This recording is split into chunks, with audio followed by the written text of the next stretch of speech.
ইসরায়েলে ইরানি ক্ষেপণাস্ত্রের তাণ্ডব, আহত 17 জন।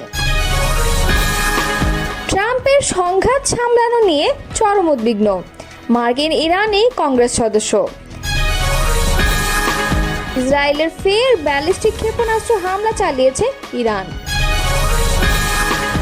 দেশে ফেরার প্রস্তুতি নিচ্ছে তারেক রহমান, মন্তব্য করেছেন আমির খসরু। অন্তর্বর্তী সরকার একটি বিভাগের দিকে পক্ষপাতদুষ্ট, বলেছেন সার্জিস। গণঅভ্যুত্থানের সবারই ত্যাগ ছিল, মন্তব্য করেছেন অ্যানি। এতক্ষণ শুনছিলেন সংবাদ শিরোনাম, এবারে বিস্তারিত। ইসরায়েল লক্ষ্য করে বেশ কয়েকটি ক্ষেপণাস্ত্র ছুড়েছে ইরান। এতে 17 জন আহত অবস্থায় চিকিৎসা নিচ্ছেন। এর মধ্যে 3 জনের অবস্থা গুরুতর, খবর এএফপির। এক বিবৃতিতে ইসরায়েলের সামরিক বাহিনী জানিয়েছে, অল্প কিছুক্ষণ আগে ইরান থেকে ছোড়া ক্ষেপণাস্ত্র শনাক্ত হওয়ার পর দেশ জুড়ে বিভিন্ন এলাকায় সাইরেন বেজে উঠেছে। আল জাজিরা জানায়, ইসরায়েলি সামরিক বাহিনী এক্স হ্যান্ডেলে জানিয়েছে, ইরানের ছোড়া ক্ষেপণাস্ত্র ঠেকাতে তাদের প্রতিরক্ষা ব্যবস্থা কাজ করছে। দেশবাসীকে আশ্রয়কেন্দ্রে ঢোকার পরামর্শ দেওয়া হয়েছে। সর্বশেষ এই ক্ষেপণাস্ত্র হামলায় ইসরায়েলে আহতদের মধ্যে 16 বছর বয়সী এক তরুণের অবস্থা গুরুতর। দেশটির জরুরি সেবাদাতা প্রতিষ্ঠান মাগেন ডেভিড অ্যাডামের বরাত দিয়ে এএফপি কথা জানিয়েছে। এক বিবৃতিতে এমডিএ জানায়, আহতদের চিকিৎসা দেওয়া হচ্ছে। 16 বছর বয়সী তরুণকে গুরুতর অবস্থায় হাসপাতালে নেওয়া হয়েছে। তার শরীরের ওপরের অংশে আঘাত রয়েছে। আর এক 54 বছর বয়সী ব্যক্তির অবস্থা খুব বেশি গুরুতর নয়, তিনি পায়ের নিচের অংশে আঘাত পেয়েছেন। ইসরায়েলি ভূখণ্ড লক্ষ্য করে ব্যালিস্টিক ক্ষেপণাস্ত্র হামলা চালিয়েছে ইরানের সামরিক বাহিনী। শুক্রবার ইসরায়েলের বিভিন্ন প্রান্তে এই হামলা চালানো হয়েছে। প্রত্যক্ষদর্শী ও ইসরায়েলি সেনাবাহিনীর বরাত দিয়ে ব্রিটিশ বার্তা সংস্থা রয়টার্সের এক প্রতিবেদনে এই তথ্য জানানো হয়েছে। এতে বলা হয়েছে, ইরান থেকে ইসরায়েলি ভূখণ্ডে ব্যালিস্টিক ক্ষেপণাস্ত্র নিক্ষেপ করা হয়েছে বলে শুক্রবার ইসরায়েলি সেনাবাহিনী জানিয়েছে। ইসরায়েলের প্রতিরক্ষা বাহিনী বলছে, ইরানি ক্ষেপণাস্ত্র প্রতিহত করার জন্য ইসরায়েলের প্রতিরক্ষা ব্যবস্থা সক্রিয় করা হয়েছে। ক্ষেপণাস্ত্র প্রতিহত করার জন্য কাজ শুরু করেছে প্রতিরক্ষা ব্যবস্থা। এদিকে জেরুজালেম ও তেল আবিবে বিস্ফোরণের শব্দ শুনতে পেয়েছেন বলে রয়টার্সকে জানিয়েছেন প্রত্যক্ষদর্শীরা। ইসরায়েলের সেনাবাহিনী বলছে, ইরানের ক্ষেপণাস্ত্র ধেয়ে আসায় বাসিন্দাদের সুরক্ষিত স্থানে আশ্রয় নেওয়ার নির্দেশ দেওয়া হয়েছে। পরবর্তী নির্দেশ না দেওয়া পর্যন্ত বাসিন্দাদের সেখানে থাকতে বলা হয়েছে। ইরানের গণমাধ্যম খবরেও ইসরায়েলে ক্ষেপণাস্ত্র হামলা শুরু হয়েছে বলে জানানো হয়েছে। ইসরায়েলের গণমাধ্যমে বলা হয়েছে, ইরান ক্ষেপণাস্ত্র নিক্ষেপ করায় ইসরায়েল জুড়ে সাইরেন বাজিয়ে বাসিন্দাদের সতর্ক করে দেওয়া হয়েছে। যুক্তরাষ্ট্রের কংগ্রেসের সর্বকনিষ্ঠ নারী সদস্য ইয়াসমিন আনসারি একজন ডেমোক্রেট ও ইরানি বংশোদ্ভূত। এই কংগ্রেসম্যান বলেন, প্রেসিডেন্ট ডোনাল্ড ট্রাম্প যেভাবে ইসরায়েল ইরান সংঘাত সামলাচ্ছেন তা নিয়ে তিনি চরমভাবে উদ্বিগ্ন। খবর বিবিসির।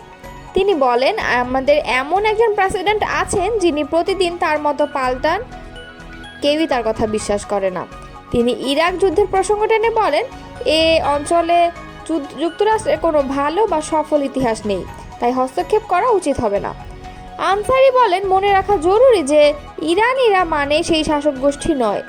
বিপুল সংখ্যক মানুষ ইসলামী প্রজাতন্ত্রের বিরোধী, যারা 1979 সাল থেকে এ শাসন ব্যবস্থার কাছে বন্দী হয়ে আছে। তাদের দেশে এমন বোমা বর্ষণের শিকার হওয়ার কথা না। তিনি ট্রাম্পকে কূটনৈতিক সমাধানের ওপর জোর দিতে আহ্বান জানান। তিনি মনে করেন, অপ্রয়োজনীয়ভাবে আমেরিকান সেনাদের প্রাণহানি এড়ানো যায়। বিএনপির দলটির স্থায়ী কমিটির সদস্য আমির খসরু মাহমুদ চৌধুরী বলেছেন, তারেক রহমানের দেশে ফেরার প্রস্তুতি নিচ্ছেন। বিএনপি সহ দেশের সব মানুষ তারেক রহমানের জন্য উন্মুখ হয়ে অপেক্ষা করছে। উনি প্রস্তুতি নিচ্ছেন, যে কোনো সময় একটি দিনক্ষণ সিদ্ধান্ত নিয়ে দেশে চলে আসবেন। শুক্রবার বাদ আসর রাজধানীর কাঁটাবনের একটি মসজিদে গণফোরাম সভাপতি প্রয়াত মোস্তফা মহসিন মন্টুর মিলাদ মাহফিলে অংশ নিয়ে সাংবাদিকদের এই প্রশ্নের জবাবে এসব কথা বলেন তিনি বলেন, লন্ডনে গত 13 জুন অধ্যাপক ডক্টর মোহাম্মদ ইউনূস ও তারেক রহমানের বৈঠকের পর বিএনপির ভারপ্রাপ্ত চেয়ারম্যান বাংলাদেশে কবে ফিরবেন সেটি নিয়ে নতুন করে আলোচনা শুরু হয়েছে। 2008 সালের সেপ্টেম্বরে চিকিৎসার জন্য সপরিবারে লন্ডনে যান তারেক রহমান। সেখান থেকেই বিএনপি স্থায়ী কমিটির সঙ্গে পরামর্শক্রমে দল পরিচালনা করছেন তিনি। সে সময় সাংবাদিকদের ওপর এক প্রশ্নের জবাবে আমির খসরু বলেন, পোস্টার বাতিল এবং নির্বাচন সংক্রান্ত আরপি ও সংশোধনের বিষয়ে সব রাজনৈতিক দলের সঙ্গে আলোচনা করে নির্বাচন কমিশন সিদ্ধান্ত নেবে। বিএনপির কেন্দ্রীয় যুগ্ম মহাসচিব শহীদ উদ্দিন চৌধুরী অ্যানি বলেছেন, জুলাই আন্দোলন হঠাৎ করে হয়নি, এটি একটি গণ অভ্যুত্থান। এখানে সবার ঘাম ছিল, সকলের ত্যাগ ছিল। শুক্রবার জগন্নাথ বিশ্ববিদ্যালয়ের সাংবাদিক সমিতির 2 দশকে পদার্পণ উপলক্ষে গণতন্ত্র পুনরুদ্ধার, গণমাধ্যম ও রাজনৈতিক নেতৃত্বের ভূমিকা শীর্ষক আলোচনা সভায় তিনি এসব কথা বলেন। অ্যানি বলেন, ফ্যাসিস্টদের বিরুদ্ধে যারা কথা বলেছিল তারাই জেল খেটেছে, জুলুমের শিকার হয়েছে, বছরের পর বছর মানুষের এই স্বৈরশাসকের বিরুদ্ধে লড়েছে। জুলাই আন্দোলনে যারা নেতৃত্ব দিয়েছে, যারা শহীদ হয়েছে, তাদের প্রতি শ্রদ্ধা নিবেদন করছি। তিনি আরও বলেন, গুমের একটি নতুন সংস্কৃতি ফ্যাসিস্ট হাসিনা এদেশে তৈরি করে দিয়েছে। আমরা শুধু নির্বাচনের জন্যই আন্দোলন সংগ্রাম করিনি, আমরা দেশকে নতুনভাবে গড়তে চাই। তারেক রহমানের 31 দফার বাস্তবায়ন করে দেশকে এগিয়ে নেব। আমরা ফ্যাসিস্ট সরকারের বিচার চাই, বিচার এবং সংস্কার চলছে, এটা একটি চলমান প্রক্রিয়া। আমাদের ঐক্য আরও সুদৃঢ় করতে হবে। অন্তর্বর্তীকালীন সরকার একটি বিভাগের দিকে পক্ষপাত দুষ্ট বলে অভিযোগ করেন জাতীয় নাগরিক পার্টি এনসিপির মুখ্য সংগঠক সার্জিস আলম।